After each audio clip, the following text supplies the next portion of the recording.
Hindustan news, आवाज हिंदुस्तान की। इटावा दौरे पर रहे सपा सुप्रीमो अखिलेश यादव। उन्होंने रिटायर्ड आईएएस के श्राद्ध कार्यक्रम में भाग लिया। इसके बाद वह हनुमान मंदिर में दर्शन करने गए, फिर वहां इटावा लायन सफारी पार्क पहुंचे।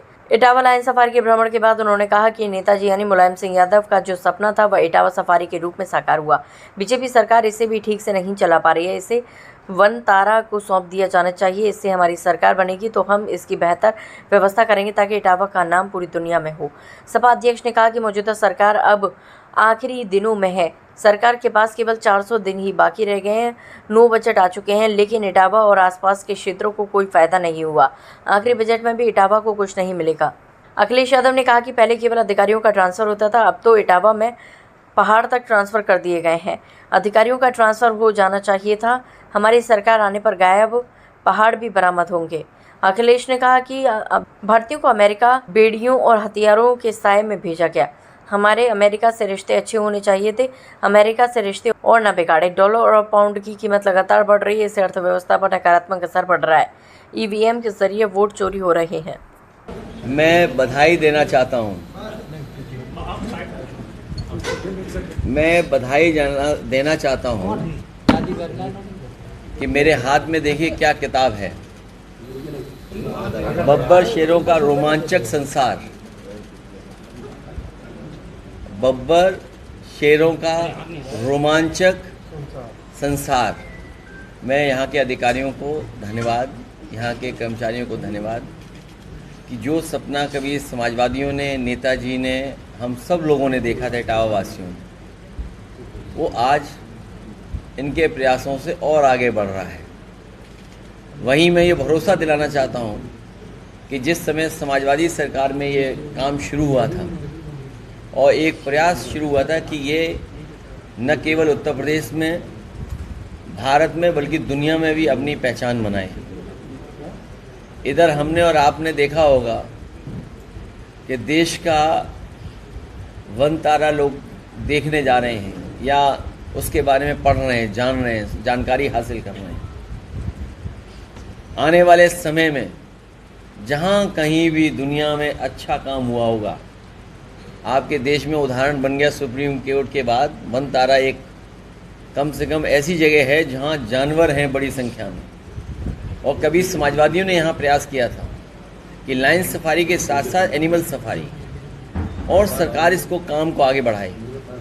हम लोग वर्ल्ड क्लास इंफ्रास्ट्रक्चर के साथ साथ वर्ल्ड क्लास फैसिलिटी कैसे मिले यहाँ पर लायन सफारी में, एनिमल सफारी में, एनिमल्स को, लायंस को, उस रास्ते पर हम लोग आगे बढ़ेंगे। जहाँ टूरिज़्म का बढ़ावा होगा, कारोबार का बढ़ावा मिलेगा, रोजगार के अवसर होंगे, नौकरियां भी मिलेंगी, और नेचर, एनिमल्स, लायंस, उनके बारे में समझना, देखने का मौका मिलेगा, जानकारी हासिल होगी, और इटावा का नाम दुनिया में जाना जाएगा। इटावा का नाम और ऊपर बढ़ाया जाएगा। इटावा में और बड़े काम किए जाएंगे। उस दिशा में हम लोग काम करेंगे। उत्तर प्रदेश में लगातार सड़कें बदहाल हैं, इसको लेकर क्या प्रतिक्रिया रहेगी समाजवादी पार्टी? अभी किसी की बुराई इसलिए मत करो, वो सरकार जाने वाली है। अब तैयारी इस बात की करो कि हम अच्छा काम क्या और करें। अमेरिका में जहाँ बुराइयां हुई हैं, जहाँ बुराई हो रही हैं किसी काम को लेकर के, मान लीजिए स्वास्थ्य के क्षेत्र में हो गई हैं, दवाइयों को लेकर के शिकायतें हैं, बिजली को लेकर के शिकायतें हैं, बिजली नहीं आ रही उसकी शिकायत है, किसान को खाद नहीं मिली उसकी शिकायत है, डीएपी नहीं मिल पा रही उसकी शिकायत है, कीटनाशक दवाइयाँ महंगी हैं, जीएसटी कम होने के बाद भी महंगाई कम नहीं हुई है, जीएसटी में इतने संशोधन हुए, इतने कानून में कभी संशोधन नहीं हुए हैं, सरकार में भेदभाव हो रहा है, अन्याय हो रहा है, झूठे मुकदमे लग रहे हैं, सच्चाई को दबाया जा रहा है, झूठ का बोलबाला है। तो अब उनका समय खत्म हो रहा है, क्योंकि 400 कुछ दिन बचे हैं सरकार के आखिरी दिन, बजट का आखिरी बजट आना है। अब इनके पास बजट भी नहीं है, उसके बाद डबल इंजन सरकार का आखिरी बजट आने वाला है। इटावा को जब 9 बजटों में कुछ नहीं दिया तो आखिरी बजट में क्या देंगे? मैंने सुना था, तस्वीर देखी थी, अखबार में पढ़ा था, एक पहाड़ी ट्रांसफर हो गया यहाँ से, एक पहाड़ मिट्टी का ट्रांसफर हो गया। अभी तक तो अधिकारी ट्रांसफर होते थे, पहाड़ी गायब हो गया, लापता है पहाड़। समाजवादी सरकार बनेगी तो उस खोए हुए पहाड़ की जांच होकर के उसको बरामद किया जाएगा कि वो पहाड़ है कहाँ। सरकार जाने वाली है, उसकी तैयारी करवाओ। देश के प्रधानमंत्री आज देश को संबोधन करने जा रहे हैं, प्रधानमंत्री एक बड़ी प्रेस कॉन्फ्रेंस करने जा रहे हैं देश के सामने। तो दोबारा नोटबंदी ना करें, दोबारा जीएसटी जैसा खराब कानून न लागू हो, और अमेरिका जैसे देश जिससे हमारे संबंध और गहरे अच्छे होने चाहिए थे, संबंध बिगड़ गए, संबंध बिगड़ते जा रहे हैं। अमेरिका ने टैरिफ लगाया सामान पर, चीज़ों पर, व्यापार पर। लगता है कि भारतीय जनता पार्टी के मुंह पर टैरिफ लगा हुआ है। आप सब बुद्धिजीवी हैं, पत्रकार साथी हैं, किसी भी भारतीय जनता पार्टी ने कुछ बोला नहीं होगा टैरिफ को लेकर के। कभी बोला हो तो बताओ। अमेरिका ने पासपोर्ट को लेकर के लाखों रुपए को बढ़ा दिया है,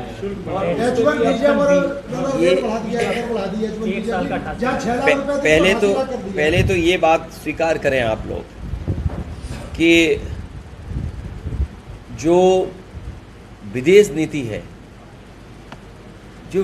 नीति है आपकी, वो कामयाब नहीं हुई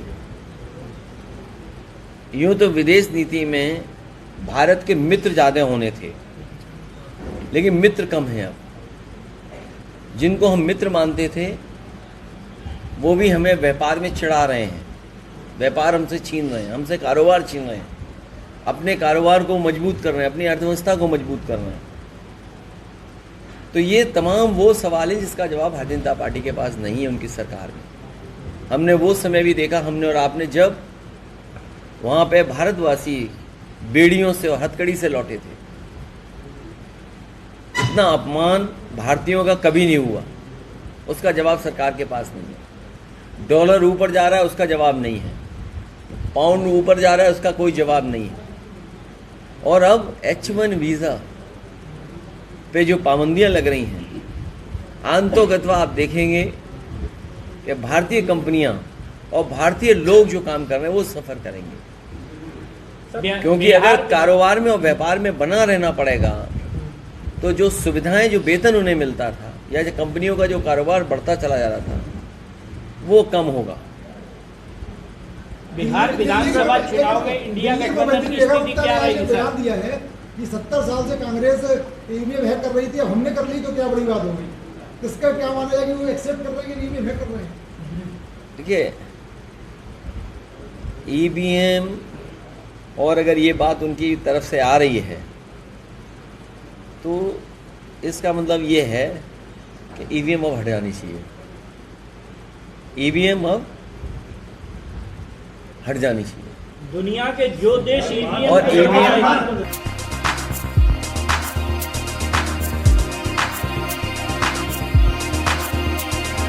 तत्काल न्यूज, आवाज हिंदुस्तान की।